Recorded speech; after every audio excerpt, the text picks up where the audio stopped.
Okay, let's jump in and look at some of this awesome homework that got turned in. Okay, so let's start with the epic lyric Smackdown. And let's see, I'm going to start with this video here by Jason Warren. Here's my null hypothesis. Easy, easy, yourself, fool, cause I'm on an animation mission. You better stop watching as I possess your position. Don't blink, I'll animate your eyeballs straight to heaven. HTTP 1080 29.7. And here's a cool tip, animation's got no filler. Cause I'm a keyframe killer. Okay, awesome. So just right off the bat, I just think this is great. It's got really great timings and pacing throughout. I think all of the words are very readable on screen, which is actually really tough in this assignment because there's just so many words that come on, right? But I think Jason did a really good job with all the timings of all the words and stuff. And, you know, this isn't so much of a design class, but I also really dig the design that he put on here. It's very clean and very minimal, but there's still some really good contrast between, for example, the really squared off non-serif type and then this really like rounded serif type here.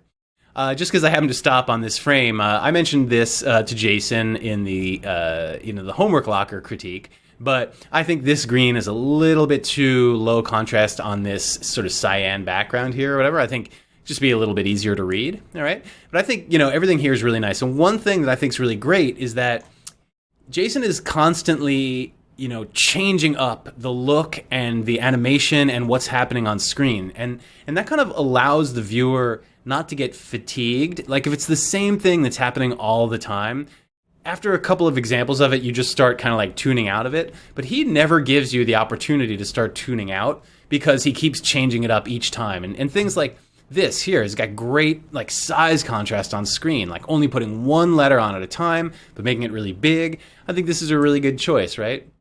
And, there's a lot of really good choices in here. A lot of good animation, too. A lot of nice little bounces here. Animation mission. You right? better stop. What? Now here, I think the bouncing got a little out of control, and you do have to kind of be careful that you don't, like, put in too many keyframes in here.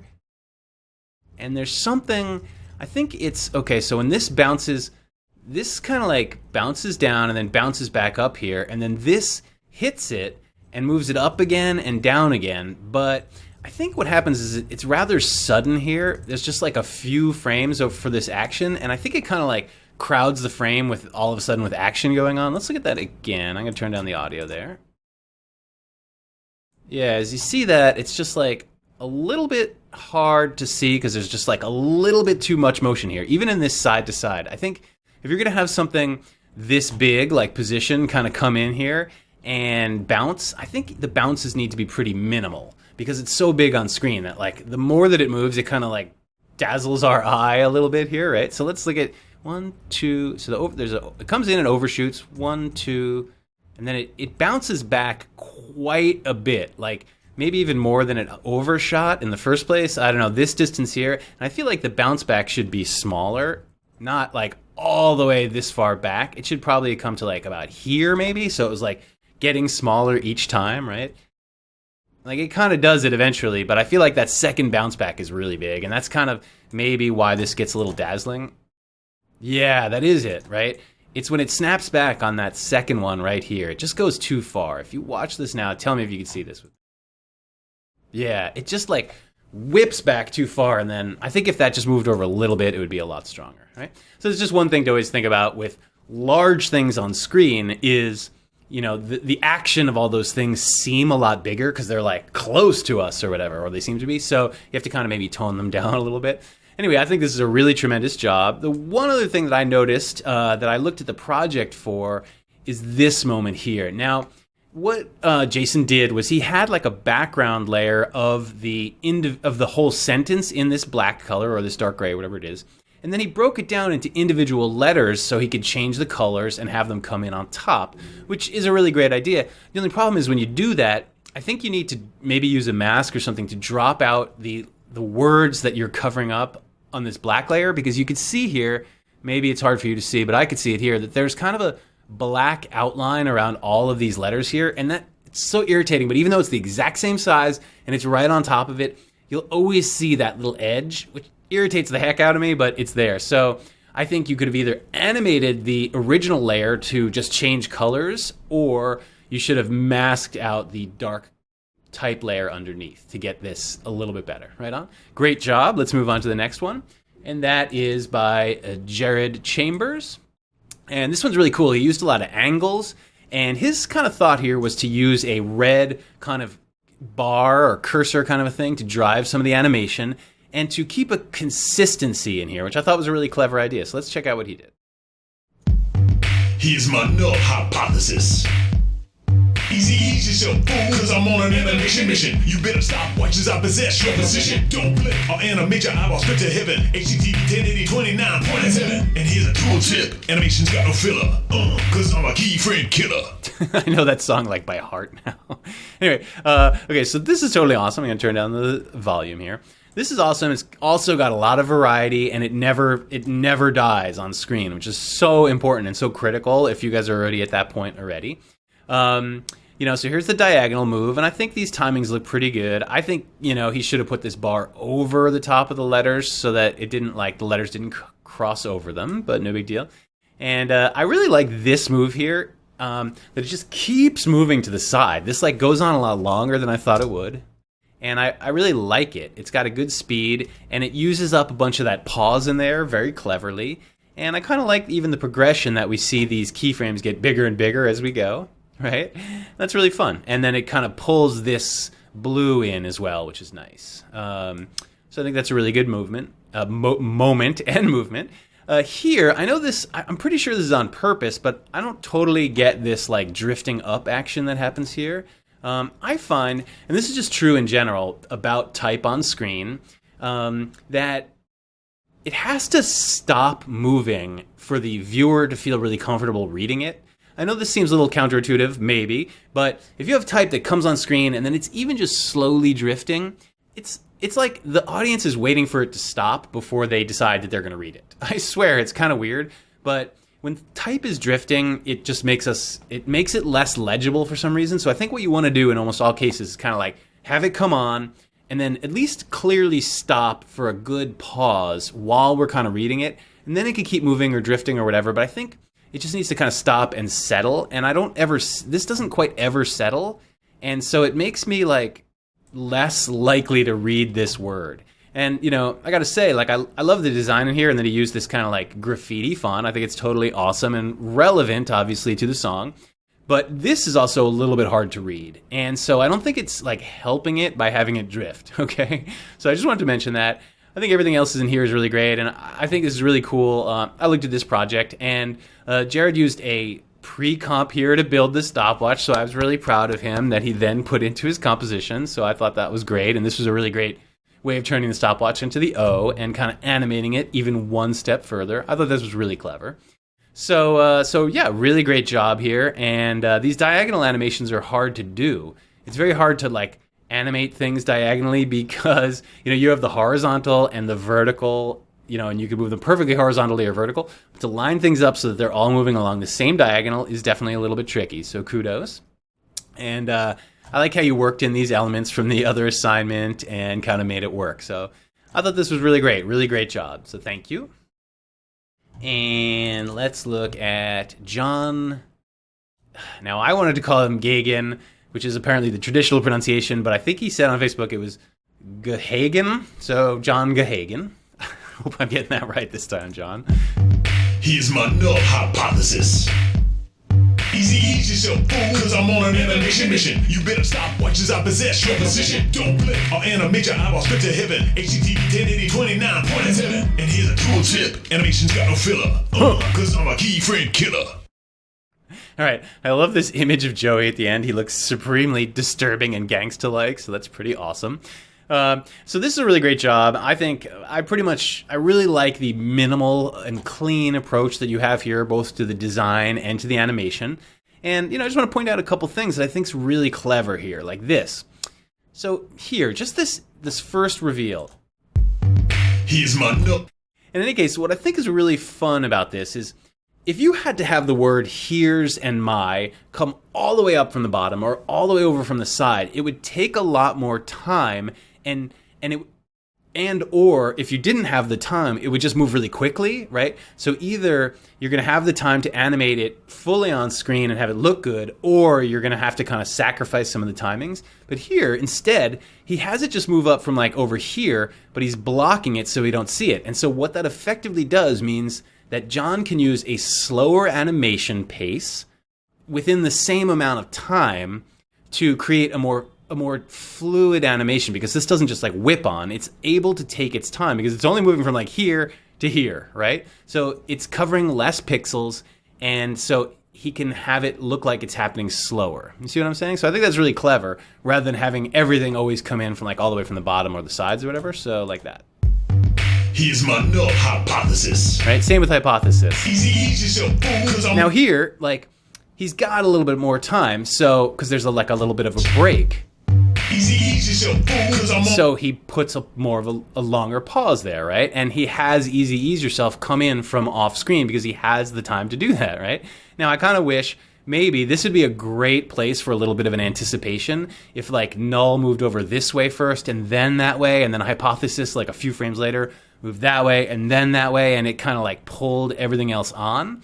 That would be really pro also, but I think this looks really great. And yeah, all these little clever moves in here just save you a lot of time. So I think that's really smart. And, you know, all this animation here with the blinking and everything, this is really hard to do this here. And I was really impressed by this move here, this move up, because it's pretty readable and it's a tricky thing to do. So good job on those bounces, right? I think this looks really clean and really good. Yeah, I think this is really sweet. Sweet job. Right on. And, okay, we've got, I think this is Maria Sanchez Fernandez. She's abbreviated some of her name there. It is long. She's also spelled Joey's name wrong here. This is Joey Corman. This is actually with a K, Corin Man, but whatever. But if you're actually doing a music video for an artist, you probably don't want to spell their name wrong. Okay, so let's check this out. I love this one, too.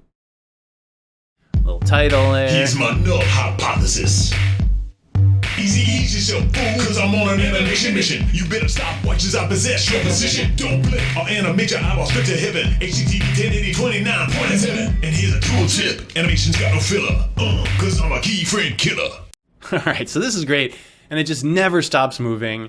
And it's got really, really nice design, I'm going to say. I love the contrast between this sort of lowercase script font and this really large, blocky sans serif font.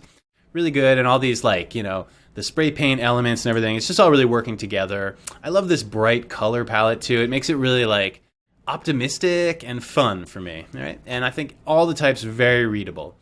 The timings and everything look really good to me. I know that Maria had a little bit of an issue, she said, getting some of those right. Here's my null hypothesis.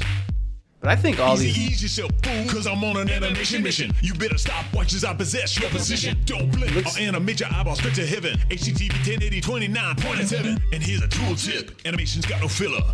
'Cause I'm a keyframe killer. Yeah, I think that all the timings on that are perfect. I don't know what you're talking about, Maria.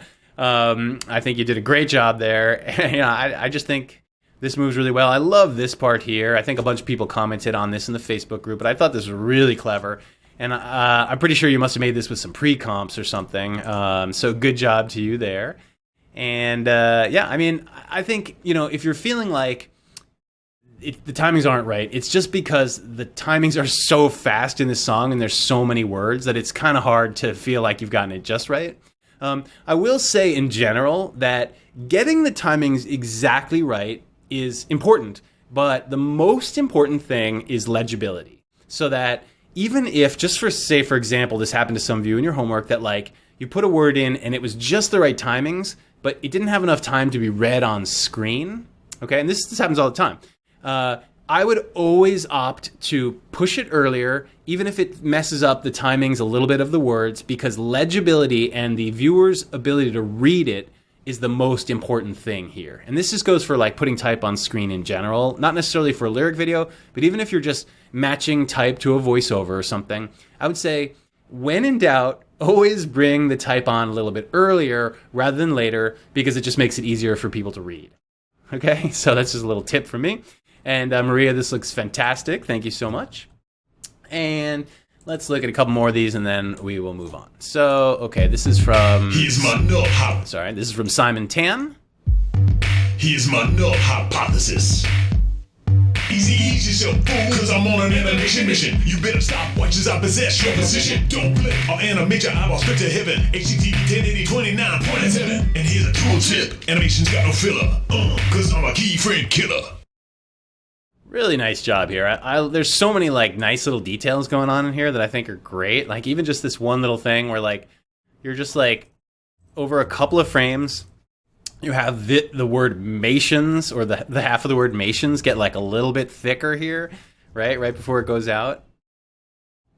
Tip, animation's got no right. It's just this little thing, but I think it's a really nice detail. I think all the this is another case of like really nice design. I think the colors are really great here.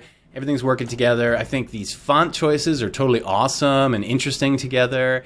And yeah, I'm just really digging the design. But if we want to talk about the animation, I think it's also really excellent, this little transition on. I think, most people really got this, which I'm really encouraged by, which is when there's a little pause in the song, like before the words start or between some of the lines, like when you do have some time to kind of fill those things in with other things happening. I mean, that's totally the way to go, right here. So like he starts with this little transition here, which I think is really sweet and good color and just like gets us going right away. I think possibly since this is moving this way, he could have had these first few words kind of also come on that way. That's just that thing that I've talked about before, which is called reinforcing screen direction. I'll just mention this again, which is like, if everything's basically moving left to right in a transition, then the other things should probably move left to right too, okay? If everything's moving top to bottom, then other things should probably move top to bottom.